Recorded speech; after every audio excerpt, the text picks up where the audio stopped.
வணக்கம் ஃப்ரெண்ட்ஸ், நீங்கள் பார்த்துட்டு இருக்கிறது ஹரிஷ் வாய்ஸ். இன்றைக்கான வீடியோவில் நாம் என்ன பார்க்க போகிறோம்னா Hunter x Hunter season 2 episode 33 and empty threat. எபிசோடோட ஸ்டார்டிங்லேயே கிலோவை தான் கட்டிகிட்டு இருக்கிறாங்க. ஸோ போன எபிசோட்லேருந்து டே கான் நம்ம எப்படியாவது நீ நானும் சேர்ந்து ஒன்றா நின்று கற்றுக்கணும், இல்லைன்னா நம்ம எல்லாம் தீந்துருவோம் அப்படின்னு சொல்லிட்டு கிலோவை பேசியிருப்பான்.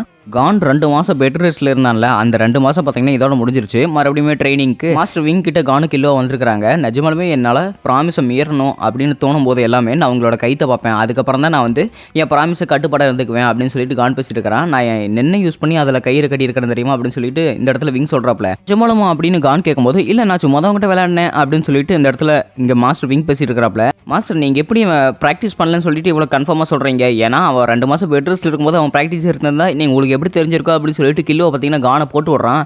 அண்ட் அது மட்டும் இல்லாமல் சரி கான் நீ இப்படியோ நல்லா ப்ராக்டிஸ் எடுத்துருப்பீல, அந்த ப்ராக்டிஸை இப்போ எடுத்துக்காட்டு, எனக்கு நீ உன்னோட நின்ன காட்டு அப்படின்னு சொல்லிட்டு மாஸ்டர் விங் சொன்னோன்னே கான் பார்த்தீங்கன்னா அவனோட ஆறாவை அவனோட பாடி முழுக்கவே பார்த்தீங்கன்னா ஸ்ப்ரெட் பண்ணிவிட்டு அவனை சுற்றி சரௌண்டிங்லேயே பார்த்தீங்கன்னா ஒரு ஆரை கிரியேட் ஆகுது. ஜூஷி நீ கானோட ஆரை பற்றி என்ன நினைக்கிற அப்படின்னு விங் சொல்லும்போது நிஜமாலுமே இந்த ஆரம் உண்மையிலேயே அற்புதமாக இருக்குது. அண்ட் அது மட்டும் இல்லாமல் இது நல்லா அடர்த்தியாக இருக்குது, ரொம்பவே ஸ்ட்ராங்காக இருக்குது அப்படின்னு சொல்லிட்டு ஜூஷி சொல்லிகிட்டே இருக்கிறான். அப்புறம் கான் இன்னொரு முக்கியமான விஷயம், நீ வந்து என் ப்ராமிஸை பிரேக் பண்ணல அப்படின்னா அந்த கைத்தை பார்த்து மட்டும் நான் கண்டுபிடிக்கல, இப்போ என்னோட சுண்டு வரல பாரு அப்படின்னு சொல்லிட்டு மாஸ்டர் விங் சொல்லியிருப்பாங்களே. ஸோ சுண்டு வரல பார்த்தா அந்த அவர் கட்டி விருப்பாரில் ஒரு கயிறு அது பார்த்தீங்கன்னா லைட்டாக அப்படியே அருந்து போன மாதிரி இருக்குது. ஸோ நீ எப்போல்லாம் உன்னோட நென் பவர் யூஸ் பண்ணுறியோ அப்போல்லாம் இந்த கயிறு அதுக்கேற்ற மாதிரி ரியாக்ட் பண்ணோம்.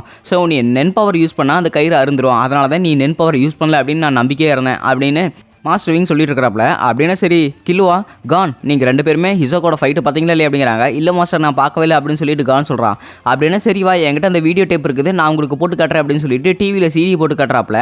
ஸோ அதே சமயத்தில் இங்கே ஹிசோக்கோட ஃபைட்டு பார்த்தீங்கன்னா காட்டியிருக்கிறாப்ல. அந்த பஞ்சிகம் அப்படிங்கிற ஒரு ஸ்கார்ஃபை வச்சுக்கிட்டு இங்கே ஹிசோக்கா வித்த காட்டியிருப்பான்ல. ஸோ இப்போ இந்த இடத்துல நான் வீடியோ பாஸ் பண்ணுறேன், உங்களுக்கு அவனோட ரென் மட்டும் தெரியுதா அப்படின்னு பார்த்து சொல்லுங்களேன் அப்படின்னு சொல்லிட்டு அந்த இடத்துல மாஸ்டர் விங் சொல்கிறாப்ல. மாஸ்டர் என்ன சொல்கிறீங்க, டிவியில் அதெல்லாம் ஒன்றுமே தெரியாது, எங்களுக்கெல்லாம் எதுவுமே தெரியலையே அப்படின்னு சொல்லிட்டு இருக்கிறாங்க. இந்த மாதிரி சமயத்தில் தான் ஹிசோகா அவனோட உண்மையான பவர் யூஸ் பண்ணியிருக்கிறான். அவன் தன்னோட நென் ஆரா மூலமாக அந்த இடத்துல ரென்னை கொண்டு வர வச்சுட்டு அதுக்கப்புறம் அவனோட ஜெட்ஸு மூலமாக அந்த பவர்ஸ் எல்லாத்தையுமே மறைச்சிருக்கிறான். அண்ட் நீங்கள் இதை எப்படி பார்க்க முடியும்னா என்னோட அடித்தள பவரான கியோ டெக்னிக் மூலமாக தான் நீங்கள் அவனை பார்க்க முடியும். ஸோ இந்த ஜெட்ஸு பவர் வந்து ஏற்கனவே நீங்கள் கற்றுக்கிட்டு இருப்பீங்க, அதாவது கைடோ கூட ஏற்கனவே கான் சண்டை போடும்போது அவன் ஜெட்ஸுவை கற்றுக்கிட்டு இருப்பான், அதனால் உங்களுக்கு இது பெரிய விஷயமே இல்லை. ஸோ இப்போ நம்ம கியோ தான் மெயினாக கற்றுக்கணும், அதுதான் உங்களோட அடுத்த போட்டிக்காக தேவை அப்படின்னு சொல்லிட்டு மாஸ்டர் விங் வந்து இங்கே பேசியிருக்கிறாப்ல. ஸோ இப்போ அந்த கியோங்கிற டெக்னிக்கை சுஜி நம்மளுக்காக செஞ்சு காட்டுவா அப்படின்னு சொல்லிட்டு வழுக்க டைமை சுஜி வந்து இழுத்து விட்டாங்க. ஸோ சுஜியுமே பார்த்தீங்கன்னா அவன் தயாராகிட்டான். ஸோ அவனோட நெண்ணை கட்டுப்படுத்திட்டு தன்னோட உடம்பு முழுக்க அந்த ஆராவை பரப்பி விட்டான். ஸோ அந்த ஆரா வந்து உன்னோட கண்ணுக்கு பயன்படுத்து அப்படின்னு சொல்லிட்டு மாஸ்டர் சுஜி சொல்லியிருப்பாங்க. அப்படின்னா சரி மாஸ்டர் நீங்கள் சொன்ன மாதிரியே பண்ணுறேன் அப்படின்னு சொல்லிட்டு அந்த இடத்துல சுஜி பார்த்தீங்கன்னா அந்த ஆரா முழுக்கவே பார்த்தீங்கன்னா உன்னோட கண்ணு முழுக்க பாஸ் பண்ணுறான். பாஸ் பண்ண அடுத்த செகண்ட் சரி இப்போ இந்த டிவி பாரு, இந்த டிவியில் இசாக்காவோட அந்த ரென்னு தெரியுதா நீயே பார்த்து சொல்லு அப்படின்னு சொல்லிட்டு மாஸ்டர் விங் சொல்லியிருப்பாங்க. ஸோ இந்த இடத்துல சுஜியுமே பார்த்தீங்கன்னா கஷ்டப்பட்டு அந்த டிவியை பார்த்துட்டு இருக்கிறான். ஹிசோகாவோட ரென் பார்த்தீங்கன்னா அவன் கண்ணுக்கு நல்லா தெரியுது. மாஸ்டர் அது எனக்கு நல்லாவே தெரியுது, ஒரு 13 த்ரெட்டாக அந்த கார்டில் கனெக்ட் ஆகிருக்குது அப்படின்னு சொல்லிட்டு அவன் முழுக்க ட்ரை பண்ணிட்டு ரொம்பவே டயர்ட் ஆகிட்டான். இதுக்கு மேலே முடியல மாஸ்டர். ஸோ நீங்கள் எப்போ ஹிசோகாவோட அந்த ரென் எல்லாத்தையுமே உங்களால் பார்க்க முடியுதோ அப்போ தான் நீங்கள் வந்து இந்த ஃபைட்டில் முழுசாக கலந்துக்க முடியும். அண்ட் அது மட்டும் இல்லாமல் நீங்கள் ஃபஸ்ட்டு நென் ரெண்டையுமே முழுசாக கற்றுக்கணும், ஏன்னா அதுக்கப்புறம் தான் உங்களுக்கு ஆட்டமே ஆரம்பிக்க போகுது. ஏன்னா அந்த இருக்காது, ஏன்னா இந்த உலகத்திலே சில பேர் வந்து ஏகப்பட்ட பவர் இருக்கும், ஒவ்வொருத்தங்கிட்ட ஏகப்பட்ட பவரே இல்லாமல் இருக்கும். அதனால் ஒவ்வொருத்தங்கிட்டையும் வித்தியாசமான ரென் பவர் இருக்குமே தவிர எல்லாருக்கிட்டையும் ஒரே மாதிரி இருக்காது. அதனால் நீங்கள் அவங்களோட ஸ்ட்ரென்த்தை மட்டும் காப்பி அடிக்கக்கூடாது, அவங்ககிட்ட இருந்து எதையுமே காப்பி அடிக்கக்கூடாது, நீங்கள் உங்களோட பவர் வந்து உங்களுக்குன்னு தனித்துவமாக வச்சுக்கணும் அப்படின்னு சொல்லிட்டு அந்த இடத்துல விங் பேசியிருக்கிறோம். இவ்வளோ தான் நான் உங்களுக்கு கொடுக்க வேண்டிய ட்ரைனிங், இதுக்கு மேலே நீங்கள் ப்ராக்டிஸ் பண்ணுறதா எல்லாமே உங்கள் கையில் தான் இருக்குது. ஸோ கான் அண்ட் கில்லுவா நீங்கள் 2 பேருமே ட்ரைனிங் எடுக்கிறதா இருக்குது. ஏன்னா உங்களுக்கு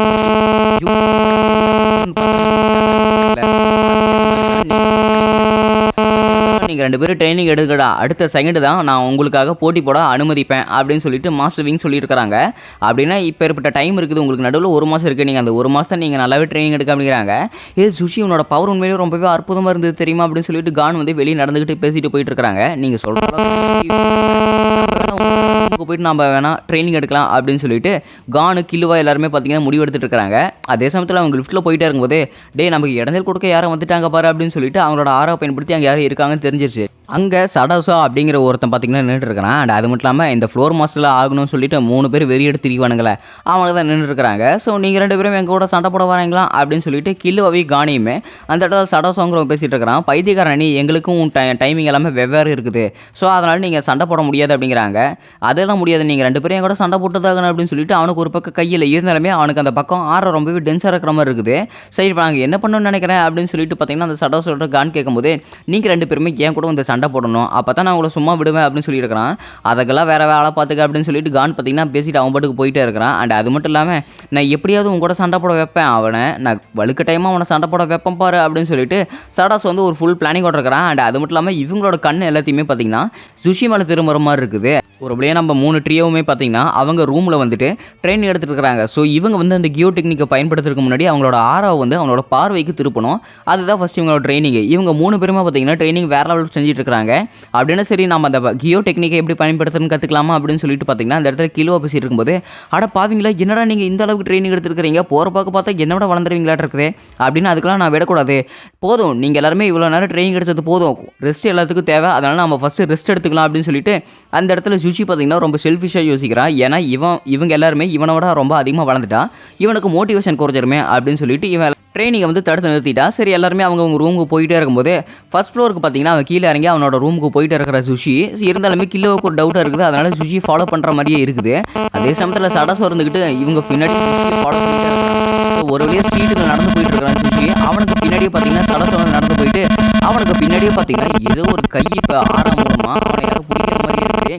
என்னாச்சு எனக்கு எதுவுமே பண்ண முடியல, என்னால் மூச்சு விட முடியல, என்னால் அசைய முடியல, என்னால் எதுவுமே பண்ண முடியல, எனக்கு மயக்க வர மாதிரி இருக்குது அப்படின்னு சொல்லிட்டு பார்த்தீங்கன்னா சுஷி வந்து மயக்க மட்டும் கீழே விழுகிறான். கீழே விழுந்த அடுத்த செகண்டே பார்த்தீங்கன்னா அந்த ட்ரியோ இருப்பானுக்கு பார்த்தீங்களா வில்லன்ஸ் மாதிரி அவத்தில் ஒருத்தன் பார்த்தீங்கன்னா இங்கே வந்து சுஷியை வந்து பிடிச்சிட்டான். அப்படின்னா சரி இந்த தகவலை வந்து நீ போய் அவன் அப்படியே கான் கிட்ட சொல்லிடு அப்படின்னு சொல்லிட்டு சுஷியோட ஷூவை கழட்டி கொடுத்து கைடோட்டை கொடுத்துட்டான். நீங்கள் எதுக்கு இந்த மாதிரி சில்லறத்தனமான வேலையெல்லாம் பண்ணிட்டு இருக்கிறீங்க, உங்க கூட சண்டை போடணும் அவ்வளோதானே, அதுக்குன்னு இந்த மாதிரி கேவலமான வேலையெல்லாம் செஞ்சுட்டு இருக்காத, நான் உனக்கு உங்க கூட சண்டை போட ஒத்துக்கிறேன், ஸோ நீ வந்து ஃப்ளோர் மாஸ்டர் ஆகணும் அதுதான் உன்னோட காசை, சரி நான் உங்கள்கிட்ட சண்டை போட்டு நான் உங்கள்கிட்ட வேணும்னே தோக்குறேன் அப்படின்னு சொல்லிட்டு கிலோ பேசிட்டே இருக்கிறான். நீ மட்டும் தோக்கக்கூடாதுப்பா, உன் ஃப்ரெண்டு கூட நான் அடுத்த நாள் சண்டை போடுவேன் அப்படின்னு சொல்லிட்டு இங்கே இந்த இடத்துல சடாசோ பேசிட்டு இருக்கிறான். பைத்தியக்காரனை நீ கான் வந்து அவனோட ஸ்கெடியூல் இல்லை, ஸோ நீ வேணா அவனோட ஸ்கெடியூலுக்கு கரெக்டாக டைமிங்க்கு வந்துடுறேன் அப்படின்னு சொல்லிட்டு கிலோ அங்கே பேசிட்டே இருக்கிறான். அதுக்கெல்லாம் வாய்ப்பே இல்லை, அவன் கூட சண்டை போடும் போதே அடுத்த நாளுமே நான் கான் கூட சண்டை போடணும், அதுக்கேற்ற மாதிரி அவனை ரெஜிஸ்ட்ரேஷன் பண்ண சொல்லு அப்படின்னு சொல்லிட்டு சடாசோ பேசிட்டே இருக்கிறான். அந்த விஷயத்தில் முதல்ல அப்புறமா பார்த்துக்கலாம், ஃபர்ஸ்ட் நான் அவன் கூட சண்டை போட்டால் நீ ஃபஸ்ட்டு சுஷியை விட்டுருவில்ல, ஸோ இப்போ முதல்ல அந்த வேலையை பார்க்கலவா அப்படின்னு சொல்லிட்டு பார்த்தீங்கன்னா ஹெவன் சரீனாக்கு போயிட்டு அவங்க ரெஜிஸ்டர் பண்ணியிருக்கிறாங்க. ஸோ 29ஆம் தேதி பார்த்தீங்கன்னா மே 29ஆம் தேதி இவன் சடாசோ கூட சண்டை போடுற மாதிரி ரெஜிஸ்ட்ரேஷன் பண்ணிட்டான். அப்படின்னா சரி நான் இங்கேருந்து கிளம்புறேன், இங்கேருந்து சுஷி கூட்டிகிட்டு கிளம்புறேன், இன்னொரு தடவை இந்த மாதிரி சில்லறத்தனமான வேலை எல்லாமே பண்ணிங்கன்னு வச்சுக்க உங்ககிட்ட மணிப்பே கிடையாது, நான் என்ன பண்ணுவேன்னு எனக்கே தெரியாது அப்படின்னு சொல்லிட்டு இங்கே கிலோ பேசிட்டு இருக்கிறான். என்ன பண்ணுவேன்னு உனக்கே தெரியாதா, என்ன பண்ணுவேன்னு சொல்லிட்டு போடா அப்படின்னு சொல்லிட்டு அந்த சடாசோ கேட்டுகிட்டு இருக்கும்போது உங்களை மாதிரி ஆளுங்கிட்ட சொல்கிறதே வேஸ்ட்டு அப்படின்னு சொல்லிட்டு சுஷி தூக்கிட்டு இருந்து கிளம்பிட்டான். இருந்தாலுமே கானோட ரூமுக்கு முன்னாடி பார்த்தீங்கன்னா சுஷியோட ஷூவை வச்சுட்டு இங்கே கைடை கால் பண்ணிகிட்டே இருக்கிறான். என்னப்பா கான் யார் பேசுகிறதுன்னு புரியுதா, அந்த ஷூ யாருதுன்னு தெரியுதா, நீ மட்டும் மே 30ஆம் தேதி இங்கே சடோசோ கூட சண்டை போட ஒத்துக்கலைன்னா நீங்கள் மறுபடியும் எப்போவுமே ஒன்றா ட்ரெயின் பண்ணவே முடியாது அப்படின்னு சொல்லிட்டு கைடோ பிளாக்மெயில் பண்ணிகிட்டே இருக்கிறான். ஸோ ஒரு வழியாக பிளான் எல்லாமே முடிஞ்சுது. ஸோ கான் வந்து உங்க கூட 30ஆம் தேதி சண்டை போடுவோம் அப்படின்னு சொல்லிட்டு பார்த்தீங்கன்னா கைடோ வந்து இங்கே சடோசோட்ட பேசிகிட்டு இருக்கிறாங்க. அவ்வளோதான் போக போக நான் கொஞ்சம் கொஞ்சமாக ஜெயிக்க போகிறேன் அப்படின்னு சொல்லிட்டு பார்த்தீங்கன்னா இங்கே இவங்க 2 பேரும் பேசிகிட்டு இருக்கிறாங்க. ஸோ கிலோவுமே பார்த்தீங்கன்னா இங்கே சுஷியை தூக்கிட்டு அவனோட ரூமுக்கு போயிட்டு இருக்கிறான். சே மற்றவங்களை கொல்லாமல் இருக்கிறது எவ்வளோ கஷ்டமாக இருக்குது அப்படின்னு சொல்லிட்டு கிலோவை பேசிகிட்டே இருக்கிறான். அண்ட் அடுத்த நாள் காலையிலே பார்த்தீங்கன்னா ஹெவன் சரி எனக்கு முன்னாடி பிளாக்ல டிக்கெட் வித்துட்டு இருக்காங்க சில ஆளுங்க எல்லாருமே. அவங்ககிட்ட பார்த்தீங்கன்னா அவன் வந்து என்ன மாதிரி சொல்லி வித்துட்டு இருக்கான்னா ஒரு கை வச்சிருக்கிற சடோசோக்கும் கிலோவுக்கும் சண்டை, அது மட்டும் இல்லாமல் மே 30ஆம் தேதி கானுக்கும் சடோசோவுக்கும் சண்டை அப்படின்னு சொல்லிட்டு பார்த்தீங்கன்னா அங்கே கத்திக்கிட்டு இருக்கிறான். ஏய் நீங்கள் என்ன சொன்னீங்க, சடோசோவுக்கு ஒத்த கை தான் இருக்குது அப்படிங்கிறாங்க. ஆமாங்க பையா நீ மட்டும் அவன் கூட சண்டை போட்டீங்கன்னா நீ செத்தே போயிருவே தெரியுமா அப்படின்னு சொல்லிட்டு அவன் சொல்லிட்டு இருக்கிறான். ஓ அப்படியே விஷயம், அவனை ஏமாத்திட்டானா அப்படின்னு சொல்லிட்டு கிலோ வந்து ரொம்பவே டென்ஷன் ஆகிறான். மாஸ்டர் விங்கோட ரூமுக்கு பார்த்தீங்கன்னா கிலோ வந்துட்டான். சுஷி நீ எப்படி இருக்கிற நல்லா தான் இருக்கிற அப்படின்னு சொல்லிட்டு பார்த்தீங்கன்னா அந்த இடத்துல கிலோவை கேட்டுட்டு இருக்கும்போது நீ நேற்று சுஷியை காப்பாற்றணும்னு சொன்னால் அதுக்கு ரொம்பவே நன்றி மாஸ்டர் விங்க வந்து நன்றி தெரிவிச்சிட்டு இருக்காங்க. அண்ட் அது மட்டும் இல்லாமல் மாஸ்டர் நான் வந்து கியூ டெக்னிக்கை கற்றுக்கிட்டேன், இப்போ நான் உங்களுக்கு சரியாக செஞ்சு காட்டுறேன் பாருங்க அப்படின்னு சொல்லிட்டு அவனோட நெண்ணை பயன்படுத்தி அவனோட நெண்ணை எல்லாத்தையுமே பார்த்தீங்கன்னா அந்த பார்வைக்கு திருப்புறா. பார்வைக்கு அடுத்த செகண்டே பார்த்தீங்கன்னா டிவி போட்ட உடனே அதில் எத்தனை த்ரெட்டு தெரியுது பாரு அப்படின்னு சொல்லிட்டு அந்த மாஸ்டர் வந்து கேட்குறாப்புல. ஸோ எனக்கு மொத்தம் 15 த்ரெட்டு தெரியுது மாஸ்டர், 13 த்ரெட்டு வந்து அந்த காலில் கனெக்ட் ஆகிருக்குது, 2 த்ரெட்டு வந்து ஒரு ஹிசாக்கோட கையில் அது மட்டும் இல்லாமல் அவன் வச்சிருக்கிற ஒரு ஸ்கார்ஃபில் கனெக்ட் ஆகிருக்குது. ஸோ இப்படி தான் வந்து அவன் டெக்னிக்கை யூஸ் பண்ணிட்டு இருக்கிறான். அண்ட் அவனோட காசில் இருக்கிற ரென் எல்லாத்தையுமே கனெக்ட் பண்ணி அந்த இடத்துல இருக்கிற கேஸ்ட்ரோட காலில் அங்கே உடம்புல எல்லாத்தையுமே கனெக்ட் பண்ணி வச்சிருக்கிறான் அவனோட ரென்னு. ஸோ அதனால தான் அவனோட கால் எல்லாமே கரெக்டாக போய் அவனை அட்டாக் பண்ணுது அப்படின்னு சொல்லிட்டு கில்லுவா அக்யூரேட்டாக பார்த்தீங்கன்னா சொல்லிட்டான். வா கில்லுவா அவனோட வளர்ச்சி நினச்சி நான் ரொம்பவே பெருமைப்படுறேன். அப்படின்னா நீங்கள் 2 பேருமே முழுசாக கியோ டெக்னிக்கை கற்றுக்கிட்டீங்களா அப்படிங்கிறாங்க. கில்லுவாக்கு ஆச்சரியமாக இருக்குது. யாரை கற்றுக்கிட்டது அப்படின்னு பார்த்தா காந்த ஏற்கனவே கற்றுக்கிட்டான். ஏன்னா மனுஷரை கில்லுவா உன்னை விட்டுட்டு நான் ட்ரைனிங் எடுத்துட்டேன் அப்படின்னு சொல்லிட்டு 2 பேருமே விட்டு ட்ரைனிங் எடுத்துட்டாங்க. இன்னொரு பக்கம் சுஷிக்கு தான் வயிறு எரியுது. ஏன்னா இவங்க 2 பேருமே இவனோட ரொம்ப வளர்ந்துட்டே போகிறாங்களா. அதனால ஒரு வழியாக நீங்கள் 2 பேருமே அந்த கியோ டெக்னிக்கை கற்றுக்கிட்டீங்க. அடுத்து நீங்கள் எப்போ சண்டை போட போகிறீங்க அப்படின்னு சொல்லிட்டு மாஸ்டர்வையும் கேட்டுட்டு இருக்கும்போது மாஸ்டர் நான் மே 30ஆம் தேதி சண்டை போட போகிறேன், நான் 29ஆம் தேதி சண்டை போட போகிறேன் அப்படின்னு சொல்லிட்டு கானு கில்லுவும் பேசிட்டு இருக்காங்க. அப்படியே எனக்கு ரொம்பவே சந்தோஷமாக இருக்குது. ஸோ உங்களோட டெக்னிக்கை நல்லா காட்டுங்க சண்டையில் அப்படின்னு சொல்லிட்டு மாஸ்டர்வையும் சொல்லிட்டு இருக்காங்க. இவங்க 2 பேருமே வெளியே நடந்து போயிட்டு இருக்காங்க. கான் உன்னை அந்த கைடோங்கிறவன் ஃபோன் பண்ணி பிளாக்மெயில் பண்ணானா, நீ அதை பற்றியெல்லாம் கவலைப்படாத, இனிமேல் அவனுக்கு நம்ம வழியிலே வர முடியாத மாதிரி நான் செஞ்சிடறேன் அப்படின்னு சொல்லிட்டு இந்த இடத்துல கில்லுவை பேசிட்டு இருக்கிறான். அடுத்த நாள் காலையில் பார்த்தீங்கன்னா ஹெவன்ஸ் அரினாவில் சடாசோ இருக்கிற ரூமில் பார்த்தீங்கன்னா சடாசோ ஏதோ பிளான் பண்ணுற மாதிரியே இருக்குது. ஸோ 6ஆவதா கில்லுவாவை கொண்டுருவேன், அண்ட் 7ஆவதா நான் கானியுமே கொண்டுருவேன், அதுக்கப்புறம் நான் இன்னும் 3 பாயிண்ட் எடுத்த போது நான் ஃப்ளோர் மாஸ்டர் ஆயிடுவேன் அப்படின்னு சொல்லிட்டு சிரிச்சிட்டே இருக்கிறான். அண்ட் அதே சமயத்தில் பார்த்தீங்கன்னா இந்த இடத்துல அவனோட முகத்துக்கு மேலேயே பார்த்தீங்கன்னா யாரோ கத்தி வைக்கிற மாதிரி இருக்குது. இன்னும் ஒரு தடவை அசஞ்சினா வையே, தலைக்கு மேலே இருக்கிற கத்தி எங்கே இருக்குன்னு எனக்கே தெரியாது. இன்னும் ஒரு தடவை உன் பார்வை நிறுத்தினா வையே, தலைக்கு மேலே இருக்கிற கத்தி எங்கே இருக்குன்னு தெரியாது. இன்னும் ஒரு தடவை நீ ஏதாவது பேசினா வையே, அதுக்கப்புறம் நான் என்ன பண்ணுவேன்னு எனக்கே தெரியாது. இதுதான் உன்னோட ப்ராமிஸ், என்ன புரிஞ்சுதா அப்படின்னு சொல்லிட்டு கிலோ பார்த்தீங்கன்னா அந்த இடத்துல வெள்ளத்தனமாக பேசிகிட்டே இருக்கிறான். ஸோ மே 29ஆம் தேதி வந்துருச்சு. சண்டை பார்த்தீங்கன்னா சிம்பிளாகவே முடிஞ்சிருச்சு. ஸோ மறுபடியுமே பார்த்தீங்கன்னா சடாசோவை எதிர்த்து கில்லுவா ஈஸியாக ஜெயிச்சிட்டாரு அப்படின்னு சொல்லிட்டு அங்கே கமெண்ட்ரி கொடுத்துட்டு இருக்காங்க. என்னடா இந்த சின்ன பையனை ஜெயிச்சிட்டு இருக்கிறான் அப்படின்னு சொல்லிட்டு எல்லாருமே கத்திட்டு இருக்கிறாங்க. அந்த மேட்ச்சில் ஜெயிச்ச கில்லுவை பார்த்தீங்கன்னா ரொம்பவே கூலாக காமாக அந்த இடத்துல நின்றுக்கிட்டு இருக்கிறான். அண்ட் அதோட பார்த்தீங்கன்னா இந்த எபிசோடு முடிக்கப்பட்டது. ஸோ இந்த எபிசோடில் பார்த்தீங்கன்னா கில்லுவோட பவரை ரொம்பவே அமேசிங்காக காட்டியிருப்பாங்க. அண்ட் உங்களுக்கு இந்த எபிசோட் பிடிச்சிருந்தா மறக்காம ஃப்ரெண்ட்ஸ்க்கு நம்ம ஷேர் பண்ணிவிட்டு வீடியோக்கு லைக் தட்டி விடுறேங்க. உங்களை நான் புது எபிசோடில் சந்திக்கிறேன். Until then it's bye from Harish voice.